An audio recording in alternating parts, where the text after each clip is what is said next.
Hi అందరికీ ఎలా ఉన్నారు? నేనైతే చాలా బాగున్నానండి. మీరు ఎలా ఉన్నారు? కామెంట్ సెక్షన్లో కామెంట్ చేయండి. వినాయక చవితి కదండి, అందుకనే వినాయక చవితికి పూజ సామాన్లు కొనుక్కోవడానికి అయితే మార్కెట్కి వచ్చామండి. రాజమండ్రిలో ఏ ప్లేసెస్ ఖాళీ లేవండి, అందుకని తిరిగి కంపల్సరీ రోడ్కి అయితే వచ్చాం.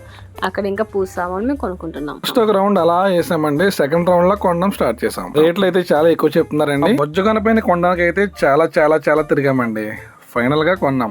మీరు కూడా పూజ సామాన్లు కొనడానికి చాలా కష్టపడ్డారా? ఒకవేళ కష్టపడినట్లయితే కామెంట్ సెక్షన్ లో నాతో షేర్ చేసుకోండి. నేను అడిగిన బొమ్మ అయితే మా ఆయన గారు కొనలేదండి, అందుకని నేను అడిగాను. కానీ మా ఆయన గారు ఏ బొమ్మ కొన్నారో వీడియో స్కిప్ చేయకుండా ఎండ్ వరకు చూసేయండి. అంతేనండి మా షాపింగ్. ఇంకా ఇంటికి వెళ్ళగానే నైట్ అయితే డెకరేషన్ అయితే చేసుకున్నానండి. ఇంకా మార్నింగ్ మా ఆయన గారు పాల బిల్లు అయితే కట్టారండి. తర్వాత మా అత్తయ్య గారు బొజ్జ గణేష్కి ఇష్టమైన పిండి వంటలు అయితే చేశారు. అవి ఏంటంటే పులిహార, కుడుములు, పాల తాలికలు. మా ఆవిడైతే మట్టి బొమ్మ కొనండి, ఎక్కువ ఫ్రెండ్లీగా ఉంటుందని చెప్పి బుర్ర తినేసిందండి.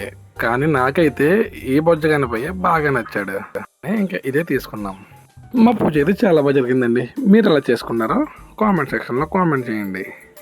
మా వీడియో మీకు నచ్చినట్లయితే ప్లీజ్ లైక్ చేయండి, షేర్ చేయండి, మర్చిపోకండి సబ్స్క్రైబ్ చేసుకోండి అండ్ సపోర్ట్ చేయండి. Thank you for watching. Bye. Subscribe చేయొచ్చు కదా. పుచ్చుక్.